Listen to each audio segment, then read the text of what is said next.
This is Friday in October. And that means that we're playing with the Dream Play Paraliminal. Today, we play with Session A. Tomorrow on Saturday, we play with Session B. Dr. Stephen LaBerge of the Stanford Sleep Research Laboratory said that the dreaming mind is something that provides an opportunity for unlimited personal growth. And because we sleep a third of our lives anyway, why not make the most of this opportunity that is available to us? If you study the ancient traditions that have examined human consciousness, we really look at three states. We have wakefulness, dream, and sleep. Now, the dreaming mind, according to new research that's come out, has a couple of different phases. One is a purging of information that you've experienced through the day, but isn't really that important to you. That's why at first, when you start noticing your dreams, they seem a little jumbled and a little bit crazy. But then what happens is that the brain goes through a consolidation of the important material that you do need to store. At that point, what happens is we start to have metaphoric representations of the deep messages that need to come through. Now, if you think about the sleeping mind as being withdrawn from the world that's manifest around you, you come to appreciate that this important part of everybody's day is a time to return to that unmanifest consciousness, that place from which all creativity emerges. The key behind the success of using dream states to assist you in your growth and development is to be very intentional as you're making the transition from wakefulness to sleep. So there is a time that we call the twilight state. That's a time when you're not quite asleep, but you're also not fully awake. You've released the day for now, and you say to your mind, I want to notice, I want to remember the dreams that I encountered tonight. Tomorrow, when we play with Session B, we'll take a look at what it means to be lucid, to have lucid awareness in our dream states. But for right now, what we want to do is essentially program our mind to use the time of dreaming to assist us in accomplishing the goals that are important to us.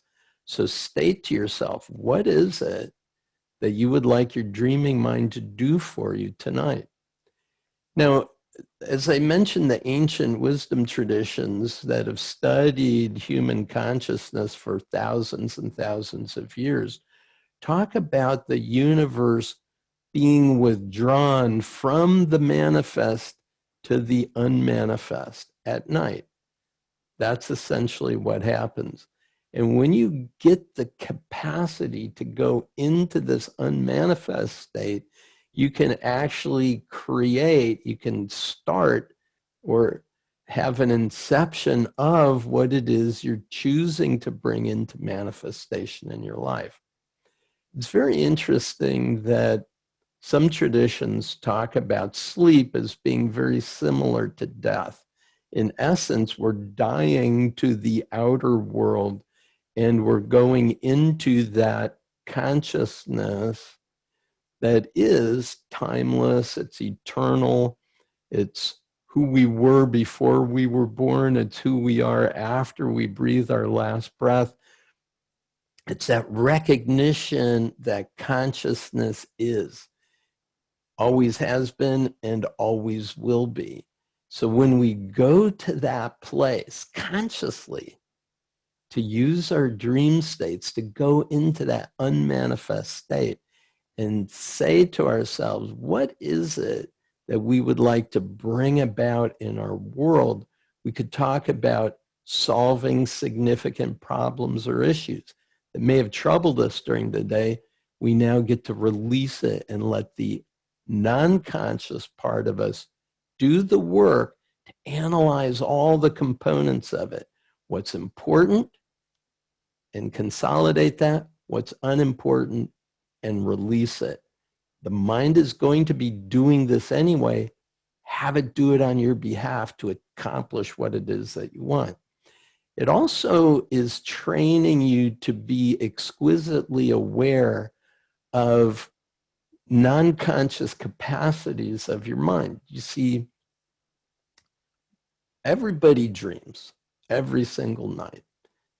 Most research has shown that we have about 5 dream cycles in the nighttime. Those increase in duration as the evening progresses, so that very often 2, 3 in the morning, 5, 6 in the morning, we're having longer periods of dream states. Well, during these times of dreaming, the mind has the ability to practice what it is that's important to you. And oftentimes when we awaken, we have forgotten what it was that we were dreaming. So when you practice with the dream play, staying aware of that transition from dreaming mind into your conscious wakeful state, what you're doing is you're learning to walk across the boundary between the conscious and the non-conscious mind. You're learning to consciously interact with that vast non-conscious database that's 10 billion to 1 more than what we carry around at a conscious level. And so you're going to be increasing your intuition. You're actually going to be developing your ability to pay attention to subtle information that's at the periphery of your awareness. It's in a chart that I use in the photo reading program. There's a squiggly line between the conscious mind and the non-conscious mind. And that line between them, that threshold of consciousness, just above the threshold of conscious awareness, is your peripheral awareness. And we want to attend to those little side bands of awareness that come in during the day to help give us guidance to solve the problems that we face, to be able to address the key ideas that are important to us. Hopefully this is making sense. The idea that we can use our dreaming states at night to benefit, but also by learning to manage the transitions between wakefulness and dream, we're actually increasing our access, conscious access, to phenomenal amounts of information that's available to us. Enjoy the dream play session. To me, it's one of the really delightful ones because it also gives you the opportunity to stay in that more interior state rather than coming into full wakefulness. So if you can listen to it before going to sleep at night, it'll help you establish your intention and then just let it turn off by itself as you drift off into sleep. If you listen to it sometime other than that during the day, take a little rest, reboot your mind, perfect. Then you have the ability to count yourself out 1 to 5 into normal consciousness.